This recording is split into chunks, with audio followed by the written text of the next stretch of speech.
Hey everybody, welcome back to another Judgment commentary of Kaguya-sama, Love is War, but today we're going to be checking out episode 7, and last time in episode 6 we were introduced to the final member of the student council who we had not met yet, one Ishigami. Now despite the fact that Ishigami is only a first year at their school, he was brought onto the student council for his incredible skills with organization that make him a very valuable member of the council, so much so that when he asked to be, relieved of his duties as a council member, he wanted to quit, he was straight up begged to not leave. That is just how valuable he is and how much they appreciate the work that he does. See, all in all, he seems like a nice dude for the most part, a little bit awkward here and there, definitely, and he does deal with a little bit of anxiety as we saw, but otherwise, he seems like a nice guy. And he may or may not be an expert gamer. I'm still holding out hope for that.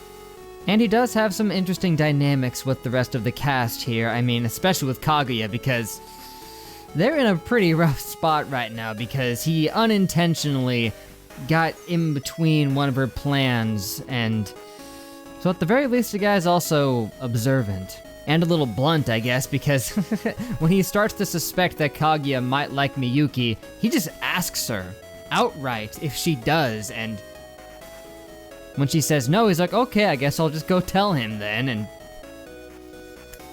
yeah, if there's one area where he's lacking, it is social skills. He does seem to not be super good at that.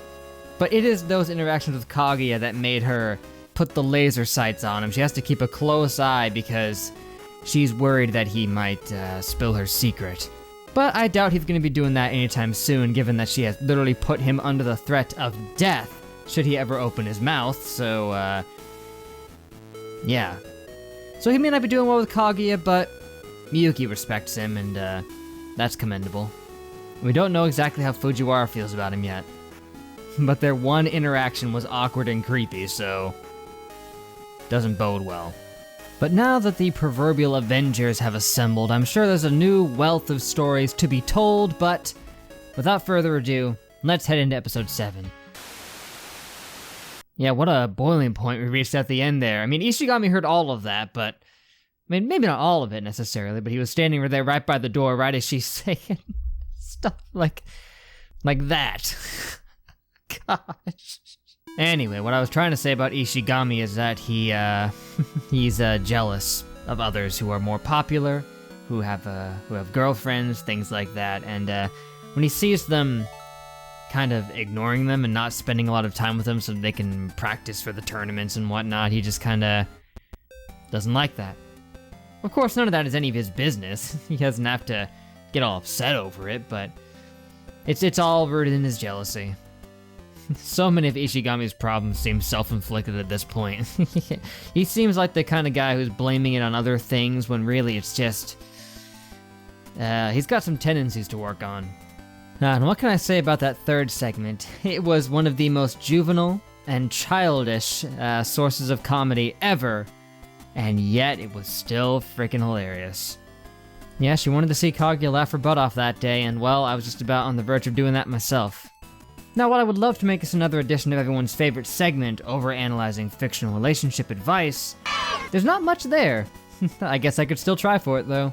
I mean, Miyuki's advice wasn't really advice. He was trying to just get a guy to go to work with them, you know? He was just stringing them along with that, so there was no real advice there. But if we take his trick advice to heart, well, he suggested, for the sake of holding hands, getting a job, renting a boat, and getting surgery.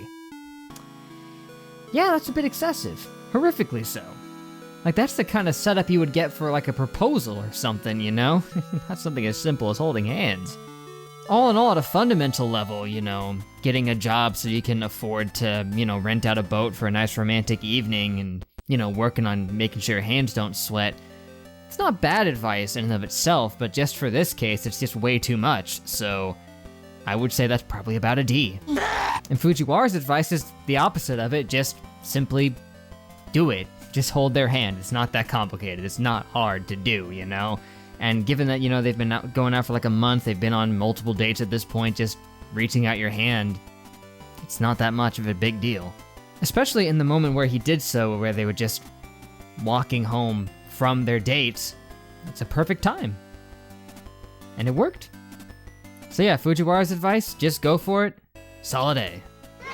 And for one final point, I'd just like to say that the imagery of Kaguya just dying of laughter as Fujiwara is standing back naming off every last euphemism that she can think of. That's some striking stuff right there. Anyway, I think that's about all I got for this one, guys, but thank you for watching. Make sure to leave a like and a comment if you enjoyed. Subscribe to be updated on more.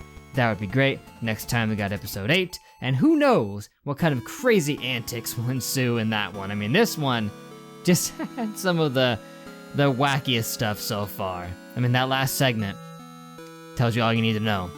Yeah, good times, good times. Kaguya, you crazy. But in any case, I'll catch you tomorrow for episode 8. But till then, I will see you guys later.